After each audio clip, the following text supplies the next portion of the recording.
अपूर्व सुंदरी मध्य परिगणिता हुई शोभा पाइला मात्रे कृष्ण सहित विहार करने को चाहिए। उत्तरीय आकर्षण करी घर को डाकी। कृष्ण स्वकार्य साधन कर सारिबा परे तार घर को जीवे बोली आश्वास प्रदान करिसेंते। एहा परे दुई भाई जाई धनु यज्ञशाला रे प्रवेश करने को चाहिए। कंसर अनुचरगण तांको बाधा देउछन्ते।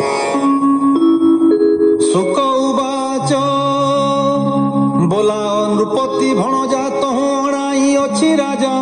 राजा सुहृद पण जहु से घेनी न मारंती केहू। रजक मुंड छिंडाइल राजार वस्त्र जुर कल। कुबुजा चतुस्सम पेड़ी हाथरू घेनिल उछुड़ी। एबे पशिल धनु घरे माइल सते द्वार पाले। शस्त्र धरिण युद्ध कले हेमंत बोली आक्रोशिले। पोए लौड़ी मान घेनी दैत्यंकु पिटिले तो पुणी। गोपाळे बोबी देई उठी प्रहार कले दृढ़े जष्टि।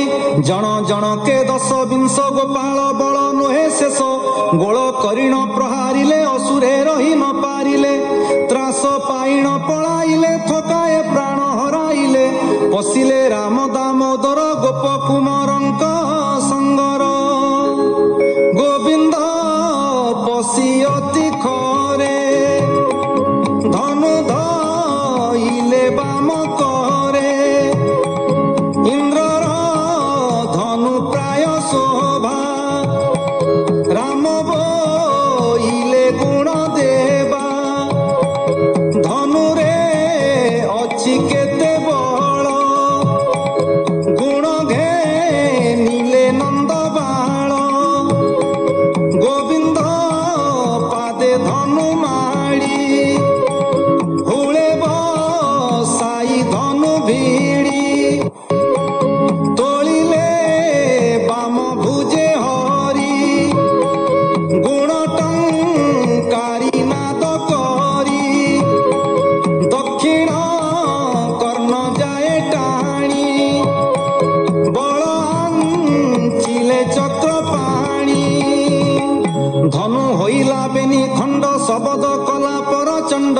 शुभिला ब्रह्मलोक जाए कंस पाइला मने भये। पहाड़ी थिले जे पलाई ओइले धनु भग्न चाही।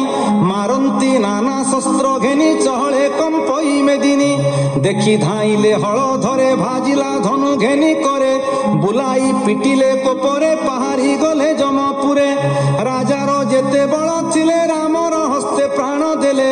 दक्षिण अनंत मूर्ति भये कंपई सुरपति। कंपिले 10 दिग पाळे चहल आकाश मंडले। निमिष मात्रे धनु भांगी कंसर बल दर्प गंजी। गोविंद होइले बाहर गोप कुमरे हलधर। देखिले रवि अस्त गला हसी बोलंती नंद बला। चालो जीवा निज स्थान काली जे राजा दर्शन। हेमंत बोली बाहुड़िले मथुरा तोटारे मिलिले।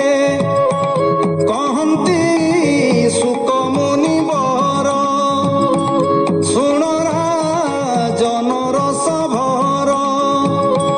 अक्रूर मुख चाही कोपे जहाँ बोइले नारी गोपे। बोइले मथुरा भुवने भाग्यटी कले नारी जने। तांक नयन आनंद देखिबे पूर्णमीर चांद। दक्षिण राम कृष्ण मुख खंडिबे कोटि जन्म दुख।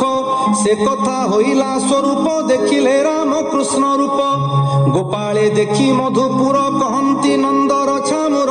आम्भे तो कृष्ण संगे थाई मथुरा देखिलु गोसाई। निर्मल होइला नयन आम्भ जीवन कलु धन्य। नंद जे घेनी बेनी सुत कोले बसाई तोष चित्त।